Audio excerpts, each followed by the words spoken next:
So we have a brother here from a mosque across the street here, right here in La Mirada. His name is Ahmed Radwan, and he's going to share with us today. So.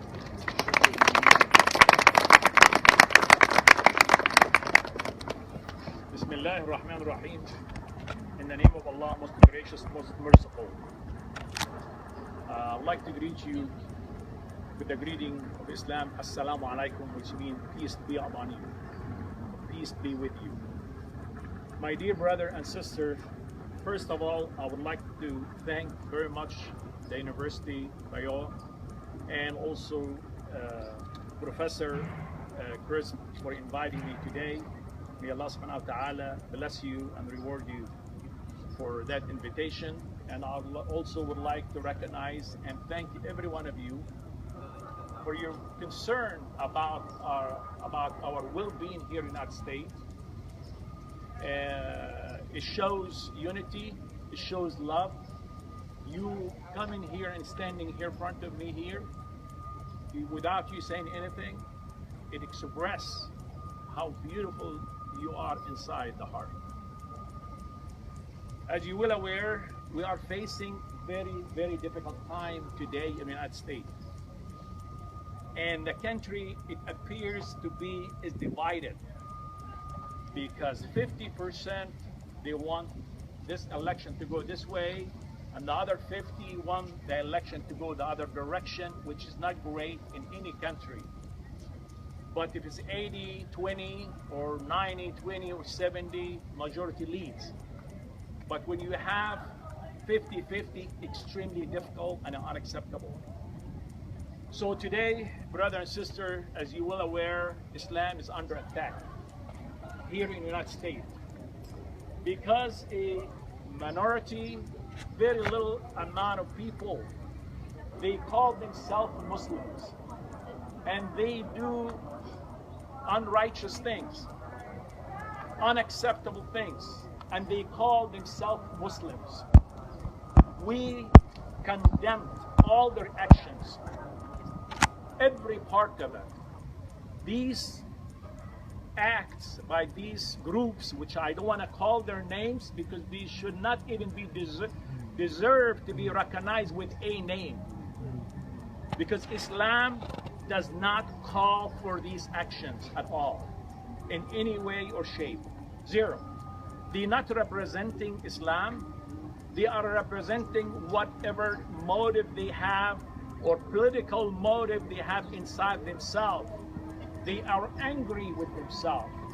And then they rush it and wash it into Muslims, which is unfair and unjust for the majority of the people in United States or in the world at large. Muslim, I believe they are about 1.7 billion. When you have a few thousand people, they went out of track. And then now we condemn the whole entire religion or the whole entire world? No. We should isolate those away from Islam, because this is not Islamic way at all, or any way or shape. I have heard the African American sister, she was talking earlier. Where is she? May God bless you. I have friends, African Americans.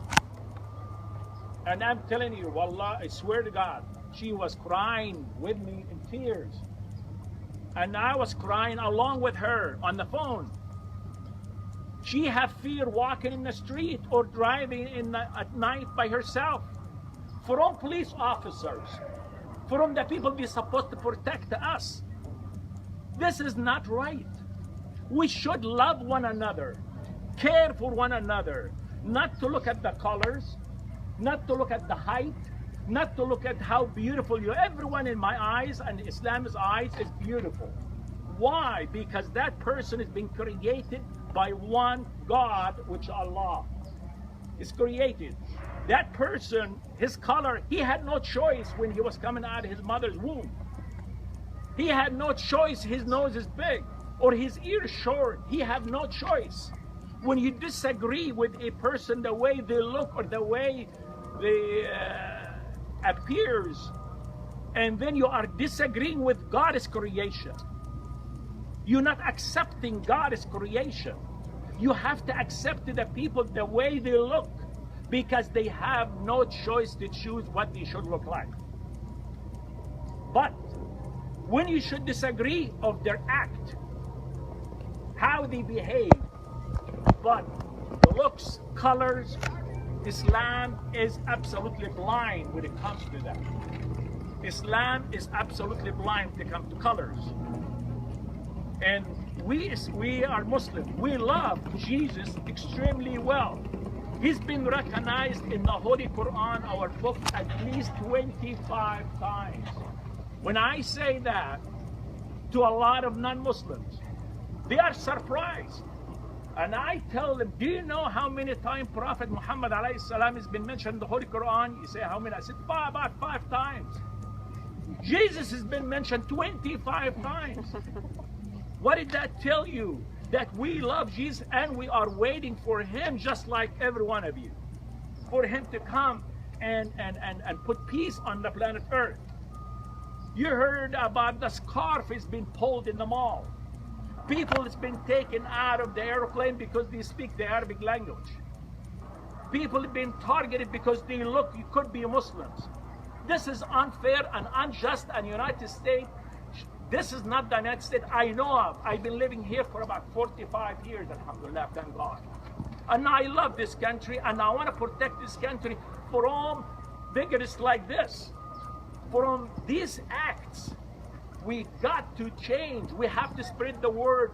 We need to understand we love each other, and we care, and we report to all of us to one God. When you look at brother and sister about Maryam, the mother of Jesus, may Allah subhanahu wa ta'ala be pleased with both of them. What she was wearing her scarf. She was covering her hair from modesty. She doesn't want to appear with her beauty to everyone else. Muslims are following the footsteps of Jesus' mother. So and then they pull that hijab or the hair cover. This is unjust and uncalled for. That should not and should and must stop immediately. We all here are immigrants. If you look at each one of us right here, I'm from Egypt. Here's people are from Africa. There is people here from other countries. Where are you from, madam? My ancestors from Japan. Japan. So we all immigrant. So and Vietnam and Jordan and all these countries. We came. Why did we come here? For a reason. Because we love United States. We love the system. We love the protection. And this is why we left our place where our parents. And some of us, they got married and their children are born here in the United States. Like myself, I have 3 girls. Let me share with you what happened in my house when before the election took place. I swear to God, I'm telling you exactly what happened in my house. I have 3 girls, one 14, 11, and 10. The little one, the 10 years old, she tells me, Baba. Baba means daddy. And she say, if we go to Egypt, are we able to come back into United States? Or they will let us come back into the airport? I heard this from Latino brothers in their family at homes. And they were very sincere because I saw the sincerity in my daughter's face when she was saying that. She was not just throwing a joke. She was dead serious. And I said, oh my God. It got to the children. How can we pull that out? It got to the children's brain. There is fear that we could be kicked out. And then I told her, no, you don't have to worry. You are born here. You are an American citizen. But how about you? You were born in Egypt. And that's 10 years old. Look at how far it went. If we got to stop it, we have to do something. We cannot be silent about this, about Latinos, about African American, about any culture. We need to understand What is the purpose, brother and sister, we are here on the planet Earth? We are here for one reason and one reason only. We are here, again I repeat, we are here for one reason and one reason only, is to worship Allah, God. We are here to worship Him. And while you are on the planet Earth, enjoy whatever is around you. But the main purpose, to love one another and to worship God. I would like to share with you a verse from the Holy Quran. This way you understand the perspective of the Muslim view. From Surah Al-Ma'idah, Allah subhanahu wa ta'ala, I'm going to say it in Arabic first, and then I'm going to say it translated in English. من قتل نفس بغير نفس أو فساد في الأرض فكأنما قتل الناس جميعا ومن أحياها فكأنما أحيا الناس جميعا. What does this mean, brother and sister? It means whoever killed a soul without a reason is just like he killed all mankind. That's what the Quran, and that's what Prophet Muhammad ﷺ told us, and that's written in the whole Quran. And whoever saved a life, a soul, just like he saved all mankind on the planet Earth. This is what Quran teach me, and this is what Quran teach Muslim. But this radical and this group that they call themselves Muslim, guess what? You know they kill more Muslim than the non-Muslim. This is not any religion. I have not seen any religion, Christian or Hindu, or say to go kill for the sake of killing. Myself, when I am about to squash an ant in my way, I really think twice before I squash an ant. And these people, they are even a chicken. Sometimes if I see a chicken and now I want to eat it in the Middle East and you slaughter it, it's very difficult for me to swallow the meat because I seen it live.